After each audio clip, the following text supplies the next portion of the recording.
భారతీయ సినీ పితామహుడిగా పేరున్న దాదాసాహెబ్ ఫాల్కే గురించి ఈ జనరేషన్ ఆడియన్స్ కు పెద్దగా తెలియదు. నిజం చెప్పాలంటే ఒక అవార్డు పేరుగానే ఆయన అందరికీ గుర్తుండిపోయాడు. అందుకే అసలు దాదాసాహెబ్ ఫాల్కే అంటే ఎవరు, ఆయన గొప్పతనం ఏంటి అని చెప్పడానికి ఒక సినిమా చేయాలని చాలా రోజులుగా ప్రయత్నాలు జరుగుతున్నాయి. అందులో భాగంగానే ఎవరి ప్రయత్నాలు వారు చేసుకుంటున్నారు.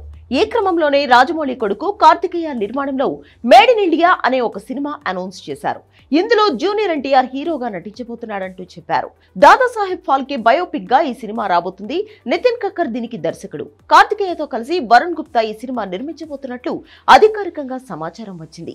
ఇక్కడి వరకు అంతా బాగానే ఉంది. కానీ ఈ ప్రాజెక్ట్ రాజమౌళి ప్రకటిస్తారనుకున్న కాసేపటికి అమెరికా నుంచి కూడా దాదాసాహెబ్ ఫాల్కే బయోపిక్ గురించి ప్రకటన వచ్చింది. ఈ క్రమంలో దాదాసాహెబ్ ఫాల్కే బయోపిక్ ట్రెండింగ్ గా మారింది. అదేంటి, ఉన్నట్టుండి అమీర్ ఖాన్ అలా అనౌన్స్ చేశారు అంటూ చాలా మంది షాక్ అయ్యారు. కానీ ఇక్కడ అసలు నిజం మాత్రం మరోలా ఉంది. నిజానికి ఈ బయోపిక్ మీద 3-4 ఏళ్లుగా వర్క్ చేస్తున్నది అమీర్ ఖాన్ అండ్ టీమ్. అసలు దాదాసాహెబ్ ఫాల్కే ఎవరు, ఎక్కడి నుంచి వచ్చాడు, భారతీయ సినిమా పుట్టుకకు ఆయన ఎలా కారణమయ్యాడు, ఆయన ఎదిగిన తీరును ప్రపంచానికి చూపించడానికి ఈ బయోపిక్ ప్లాన్ చేస్తున్నారు. అయితే ఇటు ఎన్టీఆర్ అటు అమీర్ ఖాన్ నుంచి ఒకేసారి ఈ బయోపిక్స్ అనౌన్స్మెంట్ రావడంతో ప్రేక్షకులలో కన్ఫ్యూజన్ పెరిగిపోయింది. పైగా అమీర్ నటించబోయే సినిమాకు రాజ్ కుమార్ హిరానీ దర్శకత్వం వహించనున్నట్లు సమాచారం. రాజ్ కుమార్ హిరానీ, అభిజిత్ జోషి, హిందూ కుష్ భరద్వాజ్, ఆవిష్కర్ భరద్వాజ్లు ఈ బయోపిక్ కోసం 4 ఏళ్లుగా స్క్రిప్ట్ రాసే పనిలో ఉన్నారని ప్రచారం జరుగుతోంది.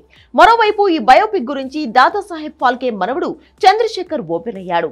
తమ దగ్గరికి రాజమౌళి టీం ఇప్పటి వరకు రాలేదని, కానీ అమీర్ ఖాన్ వాళ్ళు మాత్రం 3-4 ఏళ్లుగా వస్తూనే ఉన్నారు అంటూ చెప్పుకొచ్చాడు చంద్రశేఖర్. రాజ్ కుమార్ హిరానీ దాదాసాహెబ్ ఫాల్కే బయోపిక్ సినిమా కోసం వర్క్ చేస్తున్నట్లు తనకు కూడా తెలుసన్నాడు దాదాసాహెబ్ ఫాల్కే మనవడు. రాజ్ కుమార్ హిరానీ అసిస్టెంట్ ప్రొడ్యూసర్ హిందూ కుష్ భరద్వాజ్ తనతో 3 ఏళ్లుగా టచ్ లో ఉన్నారని, తమ తాతగారి గురించి ఎన్నో విషయాలు అడిగి తెలుసుకున్నారని తెలిపాడు. దాదాసాహెబ్ ఫాల్కే బయోపిక్ లో అమీర్ ఖాన్ బాగా సెట్ అవుతాడని చెప్పుకొచ్చాడు చంద్రశేఖర్. మరి ఈ వివాదం ఎక్కడ ముగుస్తుందో చూడాలి.